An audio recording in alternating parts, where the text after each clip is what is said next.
You know what's interesting? Every woman I've worked with who's got her career dialed in, training 4 days a week, tracking her macros, they all say the same thing. I know what I should be eating, I just can't do it consistently. And the reason isn't discipline, it isn't willpower, it's that they haven't changed how they think about food. So today I'm gonna walk you through the 4 things that actually fix this, and I'll share a client story that ties it all together. The first thing, and this is the one nobody wants to hear, is that you've got to neutralize the emotional attachment you have to food. If you grew up in an Italian family, pasta isn't just dinner. It's Sunday lunch with your nonna. It's comfort. If you grew up in an Asian household, same thing, like noodle soups, rice dishes, they're tied to family and identity. That's beautiful. I'm not saying to throw that away. But when your blood sugar drops at 3 p.m. and you're running between meetings, those emotional attachments are what drive the decision. Not logic, not your goals, the craving connected to comfort. So the fix is to stop labeling food as good or bad. Just stop.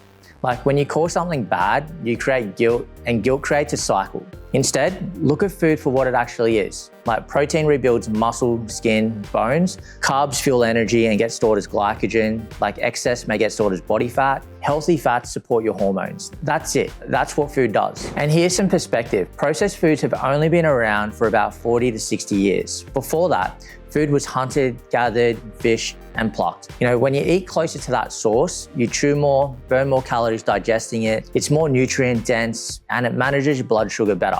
There was a 2010 study by Barr and Wright that found people eating whole foods burned almost twice as many calories during digestion compared to the same meal in processed form. You don't need to cut out pasta or noodles, you just need to remove the emotional charge. Make choices from logic, not comfort. Hey, if you're finding this useful, please subscribe. I put out new content every week on training and nutrition for women who train seriously. The second thing is front-loading your nutrition decisions. If you nail the first half of your day, the second half almost takes care of itself. Have 2 or 3 go-to high-protein breakfasts you can rotate through without thinking. Worst case, protein shake and a piece of fruit. Takes 90 seconds. A better option, overnight oats with protein powder and berries, made the night before.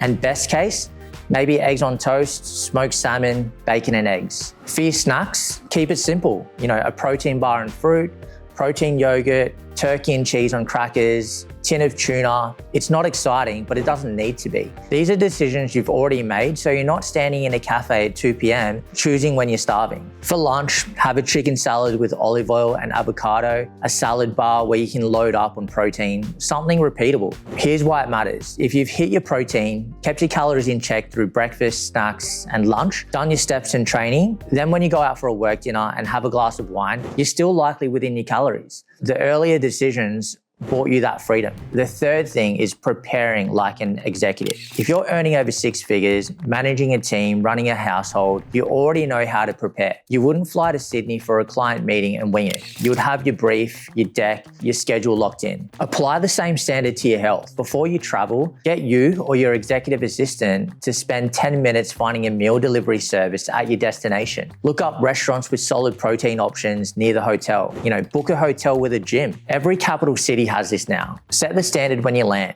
Like life continues as normal. Like training happens, nutrition happens. The excuses about travel disappear when you prepare in advance. You wouldn't let travel derail a work deadline. Like same standards apply here. The fourth thing, and this ties it all together, is identity. I'll share something personal. For over a year, I repeated this 10 times a day. I'm a healthy person who eats healthy foods that builds and nourishes my body. Sounds a bit out there, but it changed my entire belief system around food. If you don't identify as a healthy person, nutrition will always be low priority. It's going to be yo-yo, like good for 3 weeks, off for 2, start again Monday. The cycle never ends until the belief changes. It's what we call the B times do equals have model. Most people think do the work, have the result, then be the person. But it works the other way.